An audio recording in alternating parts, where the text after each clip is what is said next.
हरे कृष्णा दोस्तों। तो आप सभी लोग का बहुत बहुत स्वागत है हमारे आज के स्पेशल टॉपिक ऑफ डिस्कशन में। तो आज हम दोस्तों एक इम्पॉर्टेंट क्वेश्चन को हम लेने वाले हैं। तो आज का जो हमारा टॉपिक है कि if God is there then why there is so much suffering in this world.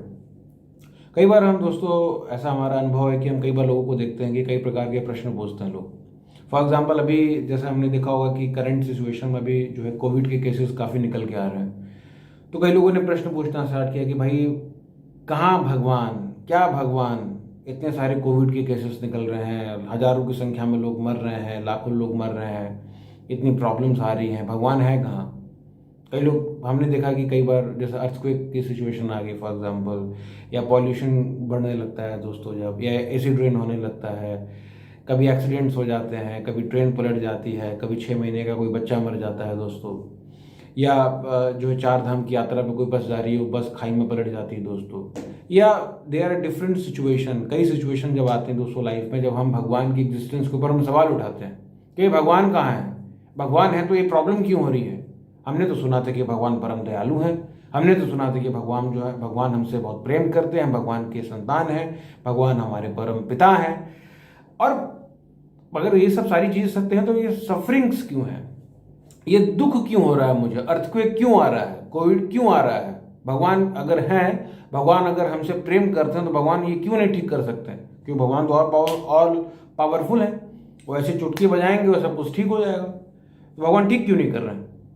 तो कई बार ऐसे प्रश्न को अलग अलग तरीके से कई लोग आर्टिकल्स के थ्रू, बुक्स के थ्रू, सोशल मीडिया के थ्रू, मूवीज़ के थ्रू ना, और कई प्रकार के कई बार इन सारे प्रश्नों को प्रोपगेट किया जाता है, और जिसके वजह से we have certain question, certain doubts in our mind. So that's why I am taking this question today. इसके ऊपर हम थोड़ा डिस्कस करेंगे, थोड़ा सोचने का प्रयास करेंगे कि इसका एग्जैक्ट सोल्यूशन और इसका एग्जैक्ट आंसर क्या है दोस्तों। इसको कई तरीकों से आंसर दिया जा सकता है दोस्तों, because this is not one answer. कई प्रकार से इसको because Vedic scriptures are very broad scriptures ना, इसमें कई कई एस्पेक्ट्स हैं, लॉ ऑफ कर्मा है, प्रीवियस लाइफ है, and there are varieties of there are many ways to answer these questions. Actually there is not only one way. We have to understand first of all. तो सबसे पहले दोस्तों हम समझने का प्रयास करेंगे कि अर्थक्वेक आ रहा है, कोविड के केसेस आ रहे हैं, तो क्या ये नेचुरल डिजास्टर है दोस्तों, क्या भगवान करा रहे हैं इसको। अगर हम गहराई से देखें दोस्तों, अगर सोचने का प्रयास करें तो अर्थक्वेक भगवान नहीं करा रहे हैं, अर्थक्वेक मैं करा रहा हूँ, आप करा रहे हैं, हम जैसे लोग करा रहे हैं, जो कि नेचुरल रिसोर्सेज को एक लिमिट से ज़्यादा हम एक्सप्लॉइट कर रहे हैं।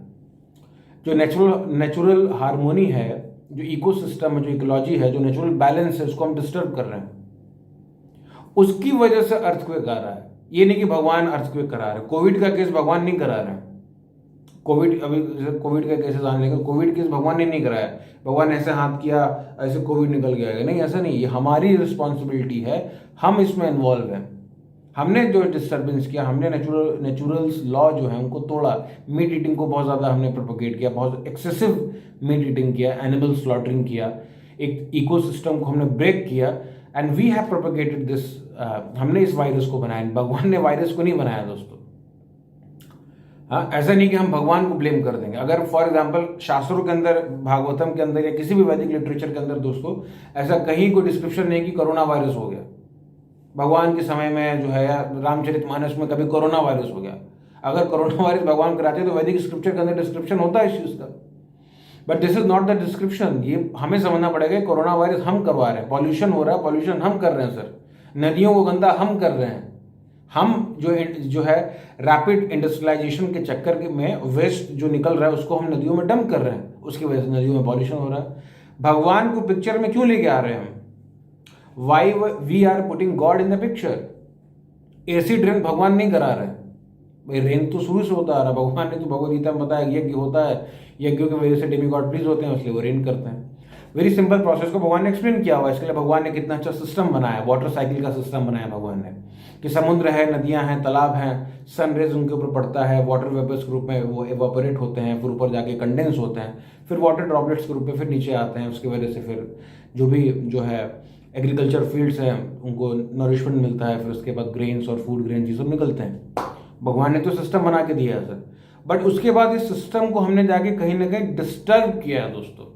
एसिड अपने आप नहीं बन गया, एसिड अपने आप नहीं बन गया, वो वाटर ड्रॉपलेट जो प्योर वाटर था वो एसिड में चेंज हो रहा है, क्योंकि उसके पीछे हमने जाके कुछ ना कुछ छेड़खानी किया है। ओजोन लेयर डिप्लीटेशन में भगवान ने जाके ओजोन में जाके छेद नहीं किया, उसमें जाके चलो मैं निकाल लेता हूँ, मजा भगवान के पास यही काम नहीं है कि ओजोन में छेद कर दिया, वाटर को एसिड बना दिया। वी हैव डन इट, हमने जाके इसको किया है ना, हमने जाके इसको चेंज किया है। ओजोन लेयर में जाके हमने जो है जाके chlorofluorocarbon and all this type of things we have done, हमने जाके किया और उसकी वजह से जाके ओजोन में छेद हुआ है। बट उसमें भगवान को ब्लेम क्यों कर रहे हैं लोग? हमने किया है सर, तो we are responsible, human civilisation is responsible, those who are leaders of the society they are responsible.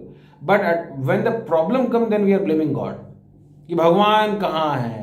कई लोग गाना भी बना देते हैं, भगवान है कहाँ तू। We are putting questions on God. So point is that we are also responsible. कई लोग कहते हैं कि भाई जो है बस जा रही है, भक्तों की बस जा रही थी 4 धाम यात्रा पर और बस पलट के गिर गई खाई के अंदर, भगवान कहाँ है? कई लोग ये भी प्रश्न पूछते हैं। सर बस अगर खाई में गिर रही है तो आप भगवान को जिम्मेदार दे रहे हो। कभी आप जाकर नेशनल अथॉरिटी ऑफ जो हाईवे है, NHAI जिसे कहेगा, national highway authority of India, कभी आपने जाके उनसे पूछा कि भाई सड़कें क्यों नहीं ठीक हैं? 2014-15 से पहले सड़कों की क्या हालत थी इंडिया में? तो सरकारी अस्पताल के अंदर जो जिनको जिम्मेदारी दी गई है सड़क बनाने की, वो अपना पेट फुला फुला के लोग बैठे हुए हैं ऑफिस के अंदर, करप्शन कर रहे हैं। I am not saying that everyone is doing, but most of the people are doing it. लोग अपनी जिम्मेदारी को सही से नहीं कर रहे हैं, सड़क खराब बना रहे हैं और उसकी वजह से एक्सीडेंट हो रहा है। एक्सीडेंट क्यों हो रहा है भी नहीं पता, कि ड्राइवर ट्रेन था कि नहीं ट्रेन था, बस का ब्रेक फेल हो गया कि क्या फेल हो गया। हमने अपनी जिम्मेदारी ठीक से की है कि नहीं की हमें नहीं पता। हमने सड़क नहीं बनाई, हमने ड्राइवर चेक नहीं किया, हमने फैसिलिटी ठीक से नहीं प्रोवाइड कराई है, and there are so many cases. But अगर प्रॉब्लम हो जाता तो हम ब्लेम करते हैं भगवान को, भगवान ने क्यों नहीं किया, भगवान ने क्यों कर दिया। अरे भाई हम भी तो कुछ हैं, we are also the part of this cosmos, we have also certain responsibility. ऐसा नहीं कि we are moving by remote, ऐसा नहीं कि सब भगवान की इच्छा से सब कुछ होता है, भगवान की इच्छा से होता है, बट हमारा भी कुछ रोल है। भगवान की इच्छा भी और हमारा भी रोल है, उसके ऊपर आई विल कम।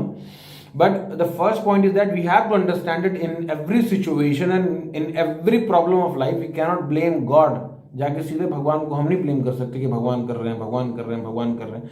सर हम भी हैं इस पार्ट के, हमें अपने आप से भी सवाल पूछना चाहिए। जो लोग भगवान से सवाल पूछ रहे हैं उन्हें अपने आप से भी सवाल पूछना चाहिए कि कहीं मैं तो जिम्मेदार नहीं हूं क्या? समाज की समस्याओं के लिए कहीं मेरी जिम्मेदारी तो नहीं है? बस कहते हैं कि इसे मुंह खोलो और भक्त से बोल दिया। So this should not be done, actually this should not be done.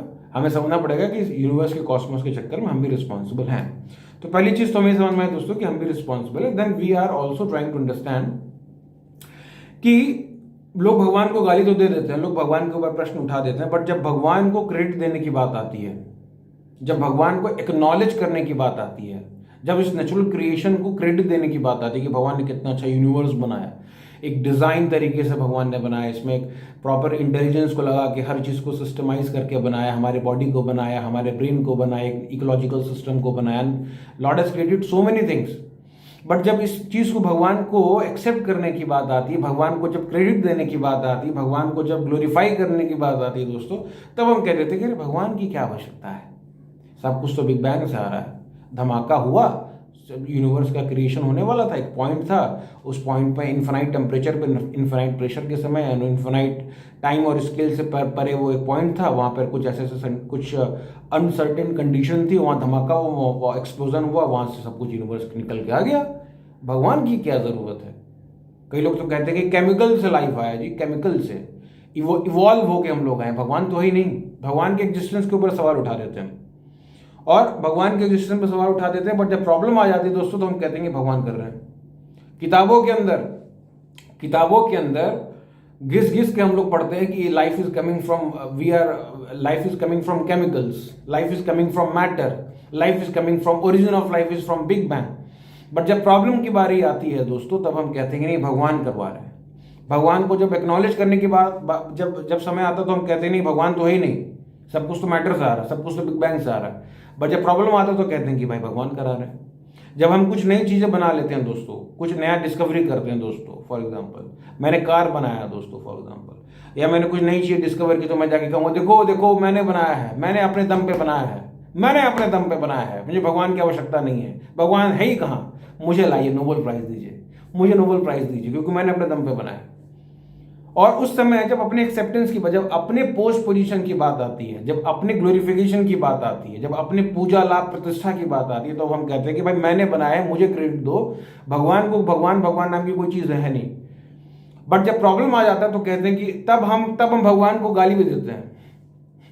जब एक्सेप्ट करने की बात आती है, भगवान को एक्सेप्ट करने की बात आती है, तो हम भगवान को साइड कर देते हैं कि भगवान है ही नहीं। अरे सब मतलब स्पिरिचुअली फुलिश पीपल, क्या जरूरत है भगवान, भगवान है, दिखता कहाँ है भगवान, we put so many question on lord. But जब प्रॉब्लम आ जाता है तो कहते हैं कि भगवान है कहाँ, भगवान है कहाँ, भगवान। This is the bias nature, this is bias nature. आप समझ रहे दोस्तों, बायस नेचर है हमारा। हम एक्सेप्ट कर ले रहे हैं, जब हमें मजा लेना है तो हम अपना मजा ले रहे हैं, और जब प्रॉब्लम आ जा रहा है तो हम कह रहे हैं कि भगवान की वजह से दिक्कत आ रही है। भाई जब आप, जो आदमी मजा खुद ले रहा है, मजा लेते समय हमने भगवान को याद नहीं किया, भगवान को साइलेंट किया, नोबेल प्राइज लेते समय हमने बोला कि नहीं हमने बनाया है, सब कुछ साइंस ने बनाया है, सब कुछ केमिकल से होकर आ रहा है, सब कुछ बिग बैंग से होकर आ रहा है, तो जब प्रॉब्लम आ रहा है दोस्तों, तो भी आपको उन्हीं लोग को जिम्मेदारी देनी पड़ेगी। आप जाके पूछो बिग बैंग वाले से कि क्यों प्रॉब्लम आ रही है, क्यों अर्थक्वेक आ रहा है, उससे पूछना चाहिए। बट हम जाके भगवान से सवाल पूछते हैं। So that is the point actually. देखिए, क्वेश्चन पूछने को मना नहीं किया जा रहा है, बट बायस होने को मना किया जा रहा है। फॉर एग्जाम्पल दोस्तों, अगर हम इसको समझने का प्रयास करें, लोग कहते हैं कि पॉल्यूशन हो रहा है, भगवान पॉल्यूशन करवा रहे हैं, कोई ठीक क्यों नहीं कर रहे हैं, भगवान ऐसे ऐसे करके क्यों नहीं ठीक कर रहे हैं। मेरा सवाल ये है दोस्तों कि जब पहली बार कार को बनाया गया, और कार को बनाने के बाद जो उसमें से धुआं निकल रहा था, तो क्या साइंटिस्ट को उसमें से अमृत सुनाई दे रहा था क्या धुएं में साइंटिस्ट को पता नहीं चला कि इसमें कार्बन डाइऑक्साइड होता है, इसकी वजह से सोसाइटी में का जो सिस्टम है, सोसाइटी के अंदर प्रॉब्लम बढ़ेगा, सोसाइटी के अंदर पॉल्यूशन बढ़ेगा। उस समय क्यों नहीं किसी ने रेक्टिफाई किया? रेक्टिफाई करना चाहिए था ना उस समय। पहली बार ऑक्सीजन तो नहीं निकल रहा था, पहली बार भी कार्बन डाइऑक्साइड निकल रहा था, लोगों ने क्यों नहीं बताया उस समय? मेरा this is the point I am putting. For example दोस्तों, एक मूवी आई थी, ओ माई गॉड मूवी, उसमें कांजी मेहता का एक कैरेक्टर था जो कि परेश रावल ने उसको प्ले किया था। उसमें उन्हें दिखाते हैं कि अर्थक्वेक आ जाता है, उनका लॉस हो जाता है, तो नुकसान हो जाता है, तो भगवान के जिससे सवाल पूछते हैं, केस कर देते हैं। मेरा सवाल ये दोस्तों कि कांजी मेहता और ने अर्थक्वेक आया तो भगवान, उनका दिमाग खुल गया अचानक, उनको अचानक से दिव्य चक्षु मिल गया, उनको दिव्य बुद्धि मिल गई, कहें कि भगवान के एग्जिस्टेंस में सवाल उन्हें उठाने लगे कि भगवान है, अर्थक्वेक आ रहा है, God is the cause of everything. Okay, ठीक है। मेरा सवाल है कांजी मेहता और जो इस तरह का कैरेक्टर है दोस्तों, कि जब पॉल्यूशन की वजह से लाखों लोग मर रहे हैं, ड्रग्स की वजह से लाखों लोगों का लाइफ स्पान कम होता जा रहा है, 120-100 साल की जो लाइफ है वो धीरे धीरे 60 साल 70 साल पे लोग आके मर रहे हैं। सिगरेट की वजह से लाखों लोग मर रहे हैं, वहां जाके केस क्यों नहीं किया आपने? अर्थक्वेक की वजह से नुकसान हो गया तो आप भगवान के ऊपर केस कर रहे हो, बट सिगरेट पीने की वजह से, पॉल्यूशन की वजह से लाखों लोग मर रहे हैं, आपने कार फैक्ट्री के ऊपर जाके केस क्यों नहीं किया आपने? ये भी तो दिखाना चाहिए ना। बट पॉइंट इज दैट, कोई कह सकता है प्रभु जी आप तो मूवी है, मूवी को इतना सीन में, मूवी की बात नहीं है। पॉइंट ये जो मेंटेलिटी है, that is a mentality that we are blaming God, but जब अपनी बारी आ रही है और अदर फैक्टर्स है उनको हम अवॉइड कर रहे हैं, उनको हम बोले नहीं बहुत अच्छा, अरे क्या बात है, क्या एक्सपेरिमेंट है, वाह वाह वाह, क्या डिस्कवरी, इनको लाइए नोबेल प्राइज लाइए प्राइज दीजिए इनको। और भगवान की क्या आवश्यकता है, भगवान तो ऐसे ही है। और बट जब प्रॉब्लम आ रही तो भगवान को गाली भी दे रहे हैं। That I want to express the real problem of the every solution, that we are biased people, we are enjoying, हम भगवान के रूल्स रेगुलेशन को नहीं मानना चाहते और अनरिस्ट्रिक्टेड होकर एंजॉय करना चाहते हैं, बट जब प्रॉब्लम आ रहा है तो भगवान को गाली दे रहे हैं। That is the point. अब दूसरा पॉइंट आता है दोस्तों कि कई लोग ये भी, अब जो आज का जो टॉपिक था उसके ऊपर अगर हम जाते हैं तो हमारा टॉपिक दोस्तों यही था कि सब कुछ भगवान की वजह से हो रहा है, भगवान की इच्छा के बिना पत्ता भी नहीं हिलता है, तो भगवान ही करा रहे हैं। इस चीज को मैं समझने का प्रयास करना पड़ेगा दोस्तों। देखिए, ये जो स्टेटमेंट है कि भगवान सब कुछ करा रहे हैं, अगर ये सब कुछ सत्य होता है कि सब कुछ भगवान ही करा रहे हैं, भगवान की इच्छा से हो रहा है, तो भगवान बार बार अवतार क्यों लेते हैं यहाँ पर? भगवान बार बार यहाँ पे वैदिक स्क्रिप्चर्स को क्यों भेजते हैं, अपने डिवोटीज को क्यों भेजते हैं, अपने धाम को क्यों भेजते हैं, अपने होली नेम को क्यों भेजते हैं? अगर भगवान बैठे रहते अपने धाम में, बोलते हैं भाई अवतार लेने की क्या जरूरत है, इच्छा करना है सब हो जाएगा। So the point is that कि ये इसको समझने की आवश्यकता है कि सब कुछ भगवान की वजह से कैसे हो रहा है. There are the two terms, one is the will and one is the sanction. तो हो सकता है कि जो हमारे आसपास चीजें हो रही हों वो भगवान ने सैंक्शन किया है, भगवान की सैंक्शन की वजह से सब कुछ हो रहा है, because everything is happening without the sanction of Lord nothing can be happen. But वो सैंक्शन किया हो सकता है, बट वो भगवान का विल नहीं हो सकता है, भगवान की इच्छा नहीं है. ये हो सकता है बट भगवान ने उसको फिर भी उसको सैंक्शन किया है. इसको समझना पड़ेगा दोस्तों. बहुत सिंपल एग्जांपल है दोस्तों कि एक छोटा बच्चा है घर में, बहुत जिद कर रहा है, रो रहा है, हाथ पांव पटक रहा है और काफी जिद कर रहा है, बहुत परेशानी कर रहा है कि मुझे ये चाहिए, मुझे चाहिए, मुझे खिलौना चाहिए, मुझे ये चाहिए चाहिए चाहिए. पेरेंट्स का विल नहीं है, बट बच्चे को सैंक्शन करना पड़ेगा क्योंकि बच्चा जो है एडमेंट है और वो जिद पकड़ लिया है. उसको सेटिस्फाई करने के लिए आपको उसको सैंक्शन करना पड़ेगा, इवन दो आपका विल नहीं है तब भी.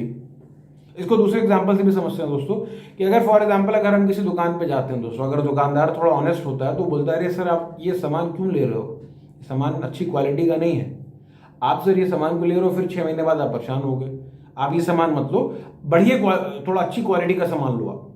दुकानदार अपना विल एक्सप्रेस करता है हमें, बट हमारा पॉकेट मनी भी मैटर करता है. हम अपना जेब खंगालते हैं कि भाई हमारे पास कितना पैसा है, तो हमारे पैसे के हिसाब से बोलते हैं नहीं नहीं यार ये तो है बट पैसा कहाँ, मेरे पास पैसा तो है नहीं, तो वही सस्ता वाला दे दो. तो दुकानदार बोलता है ठीक है भाई, आप ठीक है, जो आप जितना आप सैंक्शन कर रहे हैं उतना ही करना पड़ेगा आपको. So the point is that कि दुकानदार का विल, देखो दुकानदार ने अपना विल बता दिया दोस्तों कि मुझे इतना चाहिए, बट हम उसको कितना सैंक्शन कर रहे हैं that is also matter in our life. Similarly the Lord is also explaining his will. भगवान अपना विल बता रहे हैं, अपने डिजायर्स को एक्सप्रेस कर रहे हैं भगवद गीता, श्रीमद् भागवतम और कई वैदिक स्क्रिप्चर्स के अंदर. बट हम कितना उसको एक्सेप्ट कर रहे हैं, हम कितना उसको सैंक्शन कर रहे हैं, दैट इज मैटर. ये दोनों कंबाइन होकर ही हम कह सकते हैं दोस्तों. तो ये कहना कि मैं कुछ हूं ही नहीं, मैं आराम से सोया रहूं और जो है पूरा नेचर को डिस्ट्रॉय कर दूं और सब कुछ खत्म कर दूं और उसके बाद बोल दूं कि भगवान करवा रहे हैं. हमारा एग्जिस्टेंस भी है, हमारा भी मूवमेंट है, हमारा फ्री विल भी है, we have also free will, and हमारे फ्री विल का एक रोल है, तभी तो फ्री विल दिया गया है. भगवान ने फ्री विल क्यों दिया है? मैं वीडियो बनाऊं चाहे ना बनाऊं, आप मतलब it's we have free will in every aspect of our life. So this free will has very important factor in our life. इस नेचर में भी फ्री विल का बहुत इंपॉर्टेंस है. सो हमें ये समझना पड़ेगा कि हमारा फ्री विल का एक रोल है और इस फ्री विल को एक्सेप्ट करना पड़ेगा हमें कि सब कुछ भगवान की डिजायर की वजह से नहीं हो रहा, हमारा फ्री विल है, हमारे फ्री विल की वजह से भी डिस्टर्बेंस होता है. और अगर हम देखें दोस्तों, हम पढ़ क्या रहे हैं, हम ये तो पढ़ रहे हैं ना कि सर्वाइवल ऑफ द फिटेस्ट. जो फिट है वही सर्वाइव है. Life is coming from chemical से लाइफ निकल के आया है, उसमें कोई इमोशन नहीं है, आगे पीछे का कुछ पता नहीं है, लॉ ऑफ कर्मा नहीं है, नेक्स्ट लाइफ नहीं है. जो फिट है वही सर्वाइव करेगा, डार्विन साहब ने बोला है. तो सर्वाइवल ऑफ फिटेस्ट हमें बचपन से रटवाया जाता है. तो सर्वाइवल ऑफ फिटेस्ट क्या है? दिस इज जिसकी लाठी उसकी भैंस. सर्वाइवल ऑफ फिटेस्ट क्या है कि डोमिनेटिंग नेचर हमें बचपन से सिखाया जा रहा है, किताबों के थ्रू बताया फिट रहो फिट रहो फिट रहो. मतलब अपने फिटनेस, जो ज्यादा फिट है मतलब जो ज्यादा ऊपर है वो नीचे वालों को एक्सप्लॉइट करेगा क्योंकि ही विल, बिकॉज वो फिट है तो वही सर्वाइव करेगा. ये एजुकेशन सिस्टम जो ही सिखा रहा हमें. भाई द ह्यूमंस आर फिटेस्ट, तो भाई पेड़ काटो, पेड़ तो फिट नहीं है, लगाओ फैक्ट्री, डालो कूड़ा नदियों में, नालों में, लेक्स में, सब में मचा दो, इधर उधर डिस्टर्ब करो, because we have to become fit. So that we are learning through our education system. The root problem of everything that we are not getting proper knowledge. So that's why our request is that we should take the knowledge of Bhagavad Gita in our life very seriously. And when we take such knowledge and we try to apply the principles of Bhagavad Gita in our life, then ultimately we can change our life and we can change also the society. Thank you very much for giving your time. I hope this video will be helpful for every one of you. And if you have any question regarding this topic, you can ask me. My number will be given behind this video, below this video. Thank you very much. Hare Krishna.